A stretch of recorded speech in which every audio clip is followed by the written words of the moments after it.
রব্বুল আলামিন বলেন, ইয়া আইয়ুহাল্লাযীনা আমানু লা তাদখুলু বুয়ুতান গায়রা বুয়ুতিকুম হাত্তা তাস্তানিসু ওয়া তুসাল্লিমু আলা আহলিহা যালিকুম খায়রুল লাকুম লাআল্লাকুম তাযাক্কারুন। পড়েন আল্লাহু আকবার।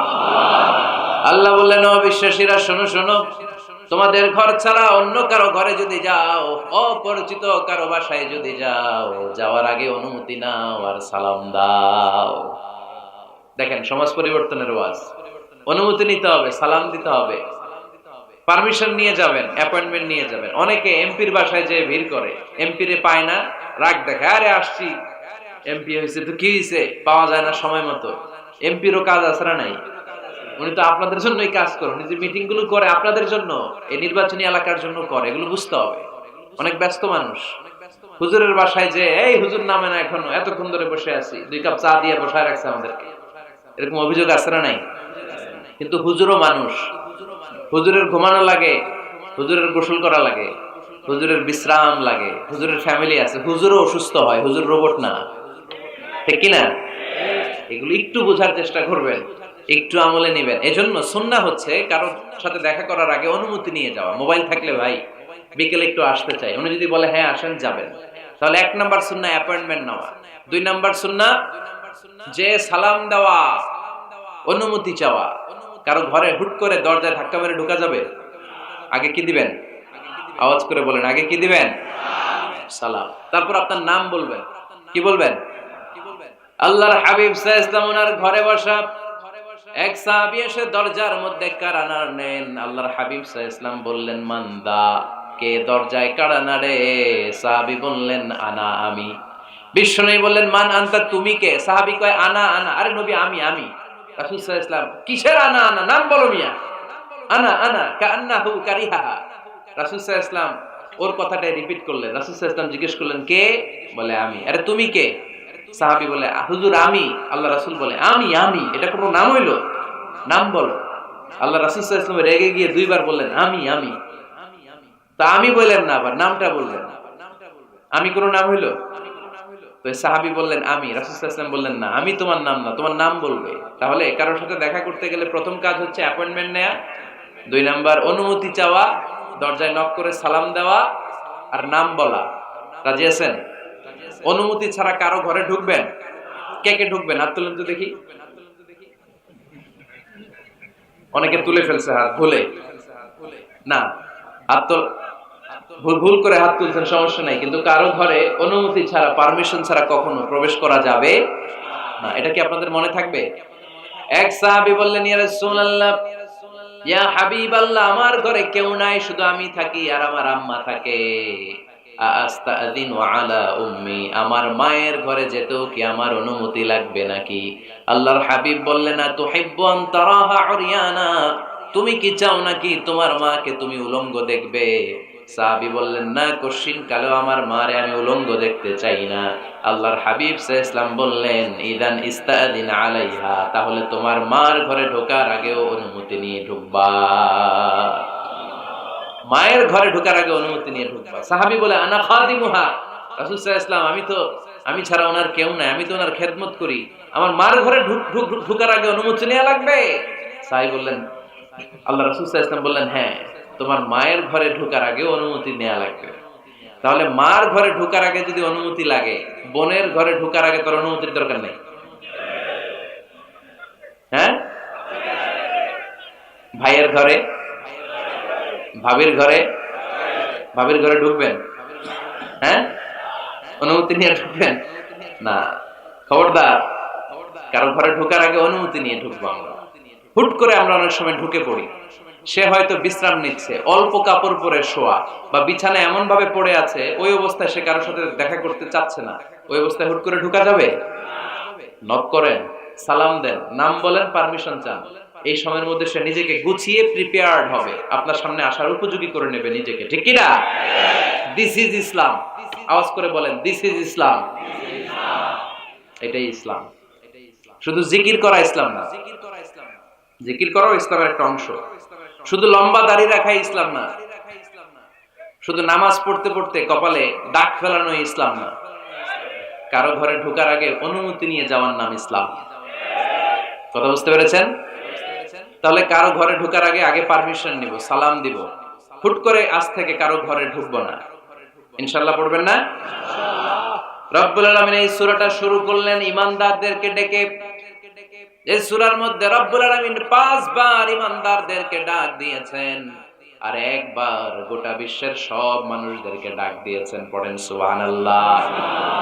আল্লাহ বললেন, ইয়া আইয়ুহাল্লাযীনা আমানু লা তুকদ্দিমু বাইনা ইয়াদাইল্লাহি ওয়া রাসূলিহি ওয়াত্তাকুল্লাহ ইন্নাল্লাহা সামিউন আলীম।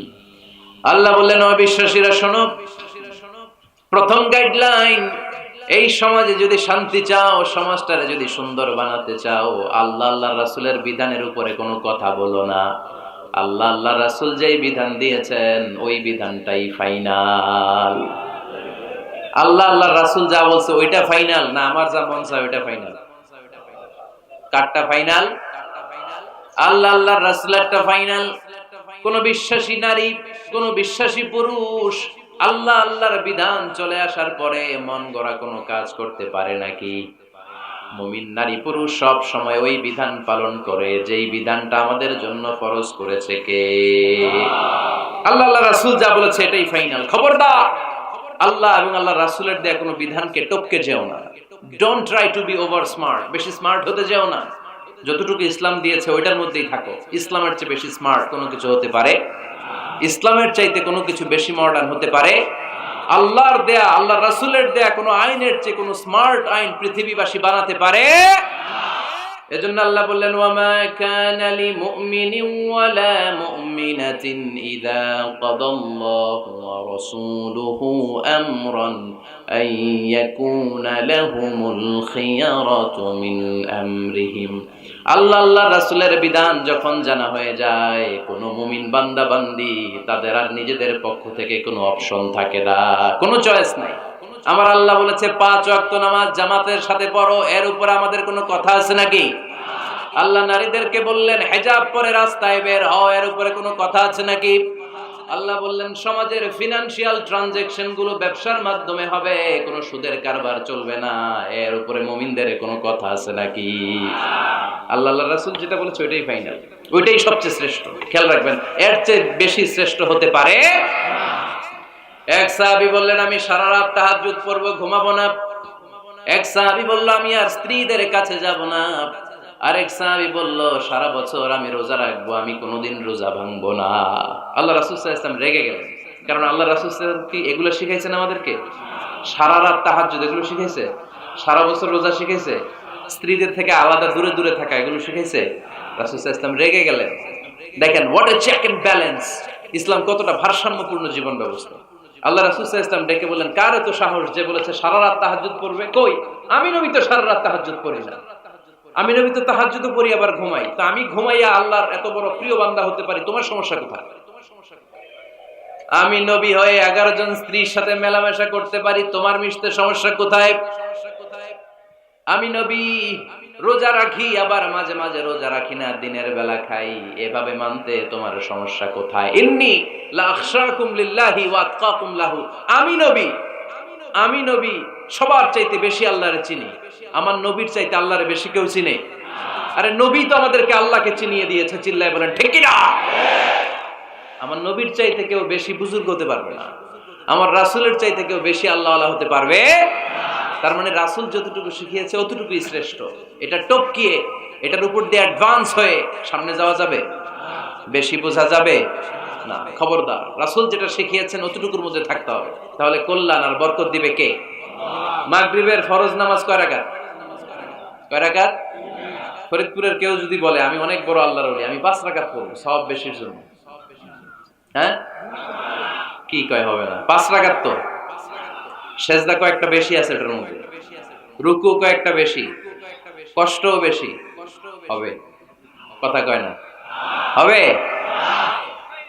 রমাদানের 30 দিন রোজা রাখা ফরজ, আপনি যদি বলেন না রমজানে না রেখে এটা আমি শাবান, জুলকাদ, জুলহজ 3 মাস টানা 90 দিন রেখে দিব, বেশি রাখবো আমি, হবে?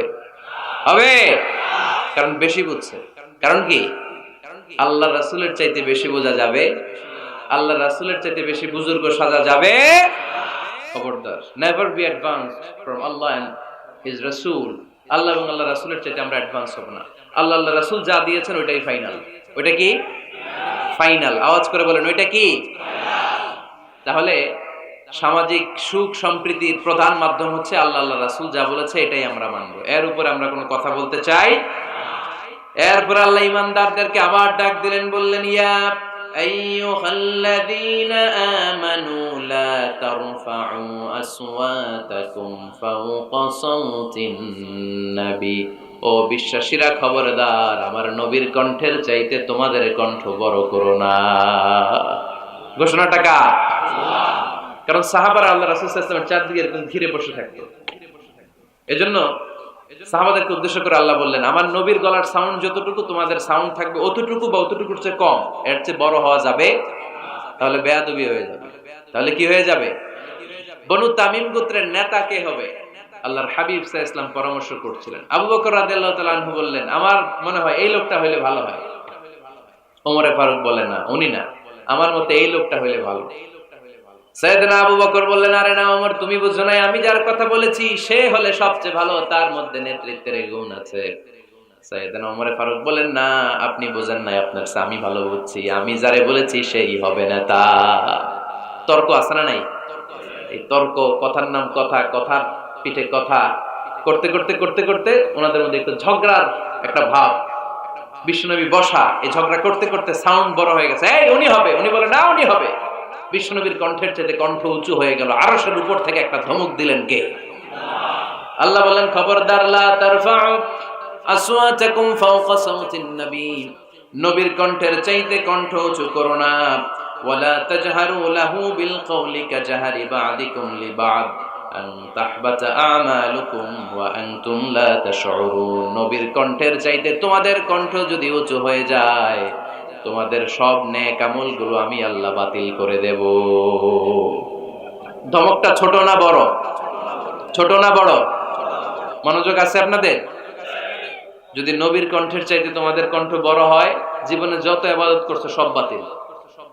নামাজগুলো বাতিল, কাজে আসবে না। হজ করছো, বাতিল। রোজা রেখেছো, বাতিল, সব বাতিল। বেয়াদবি করেছো নবীর সাথে, চিল্লায় বলেন ঠিক কিনা? নবীর কণ্ঠের চাইতে নিচু হতে হবে কণ্ঠ। এই আয়াত আসার পরে সাহাবারা তো এমন ভয় পেলেন, এবার নবীর কাছেই কেউ আসে না। সুবহানাল্লাহ কইবেন না? ভয়ে আসে না, ভয়ে না জানি আমার কণ্ঠ আবার নবীর কণ্ঠের চাইতে উঁচু হয়ে যায়। ওমরে ফারুক রাদিয়াল্লাহু তাআলা আনহু ডানে ঘুরে বায়ে ঘুরে কাছে আসে না। আবু বকর রাদিয়াল্লাহু তাআলা আনহু ডানে ঘুরে বায়ে ঘুরে কাছে আসে না। আল্লাহর হাবিব ওমরে ফারুককে ডাক দিলেন, এই ওমর, সামনে আসো, এদিকে আসো। ওমরে ফারুক আসলেন, কিন্তু ওমরে ফারুক এত আস্তে আস্তে কথা বলেন, বিশ্বনবী ওমরে ফারুকের কথা কানে শোনে না। সুবহানাল্লাহ নাই? এত আস্তে আস্তে ওমরে ফারুক কথা বলেন, বিশ্বনবী শুনতে পান না। ওমর কি বললা, একটু জোরে বলো না। ওমরে ফারুক একটু জোরে বললেন, তাও শুনেন না। বিশ্বনবী বলেন, আরেকটু সাউন্ড বড় করে বলো, আমি তো শুনি না, জোরে বলো। ভয়, কারণ কণ্ঠ যদি উঁচু হয়ে যায় আমার নবীর কণ্ঠের চাইতে, জীবনের সব ইবাদত শেষ। এজন্য কথা কওয়ার দরকার নেই, ইবাদত গুলো ঠিকঠাক আওয়াজ করে পড়তে হবে, আল্লাহু আকবার। তাহলে 2 নাম্বার গাইডলাইন, লা তারফাউ আসওয়াতাকুম ফাওকা সাওতিন নবী, নবীর কণ্ঠের চাইতে কণ্ঠ উঁচু করো না। আপনারা হজ উমরা করেছেন কে কে দেখি? মাশাআল্লাহ, হাত নামান। যারা আমরা করি নাই, আমরা আল্লাহর কাছে কামনা করি, আল্লাহ আমাদেরকেও তুমি যাওয়ার তৌফিক দাও। আমিন। আমরাও যেন আমার নবীর কবরের সামনে দাঁড়িয়ে নবীর সালাম পড়তে পারি, তৌফিক দাও। আমিন। আমরাও যেন রাউদাতুম মিন রিয়াদিল জান্নাহ ঢুকে 2 রাকাত নামাজ পড়তে পারি, তৌফিক দাও। আমিন। তোমার ঘরটা যেন তাওয়াফ করতে পারি, তৌফিক দাও। আমিন। মক্কা মদিনার ঐতিহাসিক জায়গাগুলো যেন দেখে হৃদয়টারে ঠান্ডা করতে পারি, আল্লাহ তৌফিক দাও। আমিন। তো যারা গিয়েছেন তারা জানেন, মসজিদে নববীতে নামাজের পরে আপনারা যখন পূর্ব দিকে, প্রথম কাতারের পূর্ব দিকে সবাই লাইন ধরে যেতে যেতে প্রথমে বাম দিকে পড়ে রাউদাতুম মিন রিয়াদিল জান্নাহ, জান্নাতের বাগান সমূহ থেকে একটা বাগান। পুরো মসজিদে নববীর কার্পেটের এক কালার, ওই রাউদাতুম মিন রিয়াদিল জান্নাহর কার্পেটের আরেক কালার। আল্লাহ রাসূল সাল্লাল্লাহু আলাইহি ওয়াসাল্লামের ঘর আর মিম্বার এতটুকু জায়গাকে অন্য কালারের কার্পেট দেয়া হয়েছে। এটা দুনিয়ার বুকে জান্নাতের টুকরার মধ্যে থেকে একটা টুকরা, কোন সুবহানাল্লাহ। হাজিরা খুব ভিড় করে এখানে নামাজ পড়ার জন্য। এটা বাম দিকে পাবেন। এরপরে যেতে যেতে কিছু দূর যাওয়ার পরেই বাঁ দিকে পাবেন বিশ্বনবী সাল্লাল্লাহু আলাইহি ওয়াসাল্লামের কবর, আল কবর আশ-শরীফ। আমার নবী এখানে শুয়ে আছে। যেই নবীর কথা আজীবন ওয়াজে শুনলেন, যেই নবীরে নামাজের তাশাহুদে বসে সালাতু সালাম পড়ে শোনা, যে নবীর জন্য দেহের তাজা রক্ত আমরা বিলিয়ে দিতে রাজি, ওই নবীর কবরের সামনে যে যখন দাঁড়াবেন আর ভাববেন আমার আর নবীর থেকে ব্যবধান 5-6 হাত, এখানে আমার নবী শুয়ে আছে, এইখানে আমি, আপনি কি ধৈর্য ধারণ করতে পারবেন? কথা বলেন, নিজেকে সামলে রাখতে পারবেন? আমার নবীর কোন উম্মত প্রথম যখন উমরা করতে যায়, হজ করতে যায়, নবীর কবরের সামনে দাঁড়িয়ে নিজেকে সামলে রাখতে পারে না, চিৎকার দিয়ে কান্না আসে, চোখ দিয়ে ধা ধা করে অশ্রু ঝরে। যেই নবীর ভালোবাসা আমার হৃদয়ের মধ্যখানে, আমার নবী নাকি শোয়া আছে এই জায়গায়, এই জায়গায় আমার নবী শোয়া। সহ্য হয় না, বুক ফেটে চিৎকার আসে, কিন্তু চিৎকার দেয়া যায় না। কারণ যে আয়াতের তাফসীর আপনাদেরকে শোনাচ্ছি, এই আয়াতটা বিশ্বনবীর কবরের উপরে লেখা, লা তারফাউ আসওয়াতাকুম ফাওকা সাউতিন নবী। তুমি নবীর দরবারে এসেছো, এখানে বড় গলায় আওয়াজ করে কোনো কথা বলা যাবে না। চিল্লায় বলেন ঠিক কি না? এই আয়াতটা আজও লেখা নবীর কবরের উপরে, লা তারফাউ আসওয়াতাকুম ফাওকা সাউতিন নবী। এটা নবীর দরবার, এখানে চিৎকার চেঁচামেচি করে দুরূদ পড়া যাবে না, লাফালাফি করা যাবে না। ভদ্রভাবে আন্তরিকতার সাথে বিনয়ের সাথে নবীরে সালাম দিতে হবে। সুবহানাল্লাহ পড়ো। আল্লাহ রাসূল সাল্লাল্লাহু আলাইহি ওয়াসাল্লাম আমাদের থেকে বিদায় নিলেন, কিন্তু এই আয়াতের হুকুম আজও আছে না নাই? অনুরূপ ভাবে যারা আমাদের উস্তাদ, মা বাবা, আধ্যাত্মিক নেতা, ধর্মীয় গুরু, ইসলামী আন্দোলনের নেতা, তাদের সামনেও উচ্চবাচ্য করে আওয়াজ করা যাবে, তাদের সাথে ভদ্র ভাষায় কথা বলার দরকার আছে না নাই? তাহলে দুইটা গাইডলাইন আমরা পেলাম। প্রথম গাইডলাইন হচ্ছে আল্লাহ রাসূল যা বলেছে এটাই ফাইনাল। এটাই কি? কথা বুঝে নাই? আল্লাহ রাসূল যা দিয়েছে সেটা কি ফাইনাল। আর দুই নাম্বার হচ্ছে নবীর কণ্ঠের চাইতে কণ্ঠ উঁচু করা যাবে যাবে না। তিন নম্বরে আল্লাহ মুমিনদেরকে আবার ডাক দিলেন, বললেন ইয়া আইয়ুহাল্লাযীনা আমানু ইন জাআকুম ফাসিকুম বিনাবাইন ফাতাবায়ানু। কেউ যদি তোমাদের কাছে কোনো সংবাদ নিয়ে আসে, সংবাদটা বিশ্বাস করার আগে যাচাই করে নাও। আদেশটা কার? জোরে বলেন। আমরা কিছু শুনলেই বিশ্বাস করি, এরকম আছে না নাই? যা শুনে তাই বিশ্বাস করে, এরকম করা যাবে? তো কি করবেন তাইলে? হ্যাঁ, কি করতে হবে? ঠিক না বে ঠিক? হ্যাঁ, ঘটনাটা ঠিক না বে ঠিক, এটা আমাদেরকে যাচাই করতে হবে। You have to justify the news, you have to verify the report. Whatever you found in social media or Facebook, don't share. Think twice before you share, man. Share করার আগে দুইবার ভাববেন যে শেয়ার করব কি করব না। একটা কিছু পাইলেই শেয়ার মাইরা দেয়, শেয়ার দিচ্ছে শেয়ার, তার বন্ধু দেয় শেয়ার, পুরা ফেসবুকের মধ্যে মারামারি। আছে না নাই? আসলে এরকম কিছু ঘটেই নাই, আছে না নাই? খবরদার, আমরা খুব খুব বেশি পছন্দ করি এই রুমর, গুজব ছড়ানোর জন্য বাংলাদেশের পৃথিবীতে 1 নাম্বার। আমাদের চেয়ে কেউ বেশি গুজব ছড়াতে পারে। কিছুদিন আগে এরকম হইলো না যে লবণের দাম বেড়ে গেছে? হ্যাঁ, ফরিদপুরে এগুলো হয় নাই তো না? এই বাজারেও লবণ ছিল না তখন? কয় বস্তা? এক একজন 2 বস্তা করে। আপনি কয় বস্তা নিছেন? নেন নাই? তো এই যে দেখেন গুজবের কারণে আসলে লবণ পর্যাপ্ত। আরে আমগো দেশে লবণ থাকবে না, লবণ থাকবে কই? তো লবণের দেশের মানুষ, ঠিক কি না? পর্যাপ্ত পরিমাণ লবণ আছে। আমাদের যে লবণ মজুদ আছে, আমাদের দেশের চাহিদা মিটিয়ে পাশে ইন্ডিয়াতে বা মিয়ানমারও কিছু সাপ্লাই করা সম্ভব, এত লবণ আছে। আলহামদুলিল্লাহ পড়ে। তো এই যে লোকজন বেশি দাম দিয়ে লবণ কেন কিনলো? গুজব। আমরা কি গুজব মানবো? গুজব, এটারে আজকে আমরা নো বলে দিব। নো। কি বলবেন? এত আস্তে? গুজবকে আমরা কি বলবো? নো। গুজবে কান দিবেন না। প্রায় দেখবেন সোশ্যাল মিডিয়াতে অমুক নেতার গোপন ভিডিও ফাঁস। তো অমুক নেতার গোপন ভিডিও ফাঁস হয়েছে, আপনার কি সমস্যা? আপনার এত ভালো লাগে কেন? আপনার ভিডিও তো কয়দিন পরে ফাঁস হবে, তখন আপনি কি করবেন? এই সমস্ত আজে বাজে কাজে যাবেন না। অমুক নেতার কি ফাঁস হয়েছে, কি গোপন ভিডিও, কি স্ক্যান্ডাল, এগুলো নিয়ে কখনো মুমিনদের মাথা ব্যথা থাকতে পারে? মুমিন চাইলে যে কোনো জিনিস শেয়ার দিতে পারে না। আপনি লা ইলাহা পড়েছেন, এই লা ইলাহা যেন তেন কোনো বাণী নয়। এই লা ইলাহার ঘোষণা দিয়ে যে মুমিন হয়, তার হাতগুলো আল্লাহর কাছে একেবারে সারেন্ডার, তার জিহ্বাটা সারেন্ডার, তার চোখগুলো সারেন্ডার, তার কানগুলো সারেন্ডার। সে চাইলেই মন যা চায় তা করতে পারে না, ঠিক কি না? আপনার কান দিয়ে যা শুনতে মন চায় শুনতে পারবেন? কেন পারেন না? কারণ আপনি মুমিন, ঠিক কি না? চোখ দিয়ে যা দেখতে মন চায় দেখা যায়। যেন কানে শুনি সদা তোমার কালাম, এ খোদা চোখে যেন দেখি শুধু কোরআনের আয়াত। শোনো আমার মুনাজাত, শোনো শোনো ইয়া ইলাহি আমার মুনাজাত, শোনো আমার মুনাজাত।